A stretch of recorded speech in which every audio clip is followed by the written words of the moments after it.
Fala pessoal, professor Stefani para conversar com vocês hoje sobre figuras de linguagem. Bem, o que é mais expressivo dizer? Meu coração é um balde derramado ou eu sou muito sentimental? Vamos avaliar esses dois enunciados aí. Bem, se a gente for parar para pensar, os dois enunciados possuem o mesmo conteúdo, né? A mesma ideia. Agora, se eu relacionar meu coração a um balde derramado, a associação que eu vou fazer, a imagem que eu vou construir é o quê? Dos olhos que caem lágrimas, né? Esse aqui, no caso, quando eu digo meu coração é um balde derramado. E essa imagem me permite, de certa forma, um efeito expressivo, né? Algo que eu não tenho aqui. Aqui eu já tenho uma informação mais direta, mais simples, mais comum. E aqui eu tenho uma informação com cunho diferenciado.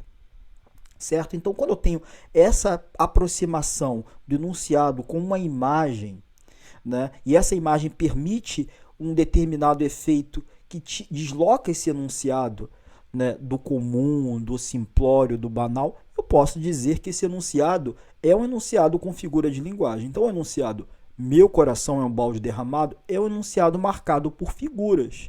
Né? No caso aqui, especificamente, uma metáfora, que a gente vai conversar um pouco mais à frente. Então, ao dizer que o enunciado se desloca do simplório, se desloca do comum, do banal, eu posso dizer que esse enunciado é um enunciado expressivo e, por sua vez, é um enunciado com figura de linguagem. Então, o que seriam essas figuras, galera? Essas figuras seriam recursos que permitem aumentar a expressividade de um texto. Eu poderia dizer esse texto de uma maneira mais simples, objetiva, direta, comum, e eu poderia dizer esse enunciado de uma maneira muito mais elaborada, talvez um pouco mais sofisticada. Essa sofisticação, né, esse brilho que a gente pode dizer que tem no enunciado meu coração é um balde derramado, permite dizer para a gente que esse enunciado é um enunciado marcado por figuras de linguagem ou tem uma figura de linguagem, que é um recurso aí de estilo que permite a gente ter uma expressividade maior no texto. Bem, quais são essas figuras que a gente vai ver? A gente vai ver 7 figuras: metáfora, comparação, metonímia, antítese, paradoxo, ironia e elipse. Por que essas 7 figuras? Essas 7 figuras foram as que mais apareceram nos exames da UERJ, do Enem e do CEDERJ. Então, bora começar. Metáfora. A metáfora, a gente vai falar que ela é uma analogia implícita. Maria é uma flor. Nosso amor é uma chama. Bem, o que eu tenho aqui?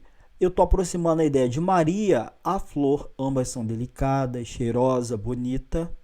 Quando eu digo nosso amor é uma chama, eu estou dizendo que nosso amor é intenso, quente, instável. Ao fazer essas aproximações, e essas aproximações são aproximações que não ocorrem diretamente, eu vou dizer que esse enunciado é uma metáfora. A gente vai entender melhor se a gente fizer uma associação com o de baixo. Vejam, Maria é como uma flor, nosso amor é feito uma chama. Bem, o que eu percebo aí em termos de estrutura entre o primeiro enunciado de Maria é uma flor e o segundo enunciado, Maria é como uma flor? Eu percebo que nesse segundo enunciado aqui, Maria é como uma flor, eu tenho a inserção de uma palavra, né, que a gente chama aí de elemento linguístico ou conectivo, certo? E que me faz relacionar Maria à flor diretamente, algo que eu não faço na primeira situação. Maria é uma flor. Quando eu faço assim, Maria é como uma flor, eu faço essa associação mais direta, né? Eu faço essa analogia mais explícita, por conta do elemento que marca isso, né? A aproximação entre Maria e flor. Aqui eu tenho a aproximação entre Maria e flor, mas essa aproximação ela é mais implícita. Quando essa aproximação ela é implícita, a gente vai perceber que não há um elemento linguístico, não há um conectivo. Quando essa associação é explícita, eu tenho a presença do conectivo. Caso do segundo, ó, nosso amor é uma chama. Nosso amor é feito uma chama. Vejam que eu tenho o feito para poder fazer a aproximação entre amor e chama. Deixar isso visível para o leitor, né? ou deixar isso visível para quem está ouvindo esse enunciado. Nosso amor é uma chama, isso já não fica visível. Eu compreendo que haja uma aproximação entre amor e chama, entretanto não tem nenhum elemento linguístico ou conectivo que coloque isso explicitamente visível para a gente, como acontece na comparação. Então, a metáfora ela vai ser uma analogia implícita, uma aproximação sem conectivo. A comparação vai ser uma analogia explícita, uma aproximação com conectivo. Vejamos agora aqui a terceira figura, metonímia. O que é a metonímia? A metonímia ela vai ser a substituição de um elemento por outro relacionado. Claro que esse elemento tem que estar relacionado aí ao contexto. Vejamos. Estou ouvindo Cartola. Cara, você não está ouvindo Cartola falar no seu ouvido, né? Mas você está ouvindo o quê? Cartola é conhecido pelo quê? Cartola é conhecido, ele é notório por conta da música, do samba. Então, veja, ao dizer estou ouvindo Cartola, eu não estou dizendo que estou ouvindo Cartola falar no meu ouvido, né? Até porque ele já foi aí, né? Então, eu estou falando aqui das músicas do Cartola.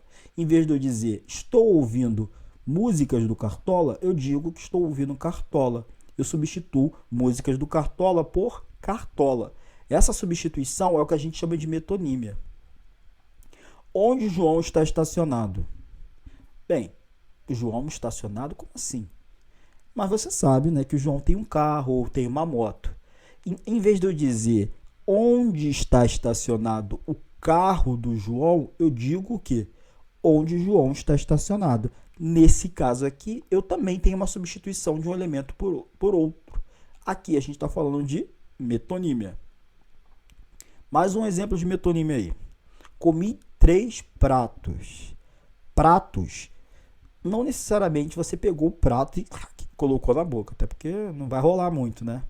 Vejam que a gente tem aqui o que, galera? A gente tem prato, não prato propriamente dito, mas o conteúdo desse prato. A macarronada, a feijoada, a lasanha. Então, em vez de eu dizer comi, 3 pratos de lasanha, eu falo comi 3 pratos, certo? Comi 3 pratos de macarronada, eu falo comi 3 pratos. Então, a gente tem aqui metonímia. Próxima figura de linguagem, antítese. O que seria antítese? A antítese seria a figura em que eu faço a aproximação de contrários que se alternam. Vejamos. De repente, o dia virou noite. Reparem que há uma alternância entre dia e noite. E a palavra dia e a palavra noite são palavras que exprimem o quê? Informações contrárias ou opostas, né? No nosso senso comum. Nas nossas vivências aí sociais, geralmente a gente associa dia a um determinado momento, ao claro, e a noite ao escuro. Então, geralmente a gente associa aí nosso universo biosocial, nosso universo antropocultural, a gente associa dia e noite a coisas opostas. E a antítese ela vai marcar justamente isso, essa aproximação de contrários. Só que acontece em momentos diferentes, ou seja, eles se alternam. Essa é a marca da antítese. Ficou dividido entre a felicidade e a melancolia. Mais um exemplo de antítese. Vejam, ele não ficou as duas coisas ao mesmo tempo. Em um determinado momento ele estava feliz e no outro determinado momento ele estava melancólico. Vejam que felicidade e melancolia a gente entende como informações contrárias, né? Como elementos ou palavras que indicam coisas opostas. Então, felicidade é um momento, melancólico é um outro momento. A gente tem uma antítese aí, ou seja, quando se tem a aproximação de duas coisas contrárias que se alternam. Agora, vamos ver o paradoxo, que o paradoxo ele também é uma aproximação de contrário. Só que esses contrários aqui eles vão se fundir, né? Ou eles vão se mesclar e vão gerar uma ideia contraditória e logicamente impossível. Sentiu uma alegria triste, nosso primeiro exemplo. Cara, como é que eu posso sentir uma alegria e uma tristeza ao mesmo tempo? Ou eu tô alegre ou eu tô triste. Só que ao fundir alegria e tristeza, dizendo alegria triste, eu tô mesclando isso, eu tô fundindo essas duas informações opostas ou contrárias e tô gerando uma ideia que não faz lógica, certo? É impossível você ficar alegre e triste ao mesmo tempo. Aquele instante foi eterno. Pô, se foi instante, como é que foi eterno? Se foi eterno, como é que foi instante, galera? Então, o que a gente vai perceber? Aquele instante foi eterno, eu estou fundindo ou eu estou mesclando duas ideias contrárias que não faz sentido no contexto lógico, né? Não tem uma coerência se você for parar para avaliar isso. Ou é instante, é rápido, ou é eterno, é algo prolongado, demorado. Então, a antítese, só para não gerar confusão, ela também vai trabalhar com os contrários, só que esses contrários vão se dar em momentos distintos, né? E vão se alternar. O paradoxo, ele vai também trabalhar com os contrários, só que esses contrários vão se mesclar e, né, vão gerar uma ideia totalmente contraditória ou sem coerência, que por sua vez não faz lógica, certo? Então, essa é a diferença entre antítese e paradoxo. Ironia e elipse. O que seria ironia, galera? A ironia é quando a gente vai fazer o quê? Dissimular, né? Dizer o contrário daquilo que a gente está acreditando, né? Ou dizer o contrário daquilo que a gente está falando, né? A gente está pensando uma coisa, mas a gente está falando outra. Vejamos, ó. Você deixou o segredo escapar sem querer. Pô, parabéns, você é um gênio. Suponhamos que o cara tenha vacilado contigo. Pô, você vai chegar para ele e falar assim, você deixou o segredo escapar sem querer? Você está dissimulando, galera. Você está o quê? Você está sendo irônico. Vejam, ele não deixou o segredo escapar sem querer. Ele contou porque ele quis. Ele foi fofoqueiro, né? Parabéns, você é um gênio.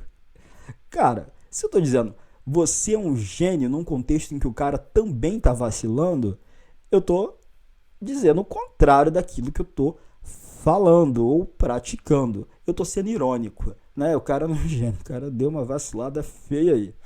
E a elipse? O que vai ser elipse? A elipse, ela vai ser o quê? É a omissão de um termo que eu consigo recuperar facilmente do contexto. Vejamos esses dois exemplos. Sobre a mesa, apenas garrafas vazias. Vejam, eu poderia dizer sobre a mesa tinha apenas garrafas vazias no português informal. Eu poderia dizer no português mais formal, sobre a mesa havia apenas garrafas vazias. Vejam que tanto tinha quanto havia eu consigo recuperar no contexto dessa frase. Ó. Também poderia dizer assim, ó, sobre a mesa estavam apenas garrafas vazias. Né? Então, reparem que esse termo ele não está aqui entre mesa e apenas, mas eu consigo recuperar do contexto e da situação. Agora aqui, entram na casa as armas na mão. Entram na casa as armas na mão. Na verdade, ele entra na casa com as armas na mão. Eu consigo recuperar esse com aqui entre casa e as armas, né? Entram na casa as armas na mão? Não, entram na casa com as armas na mão. Nesse caso aqui eu tenho uma elipse, ou seja, quando eu consigo recuperar facilmente do contexto o termo.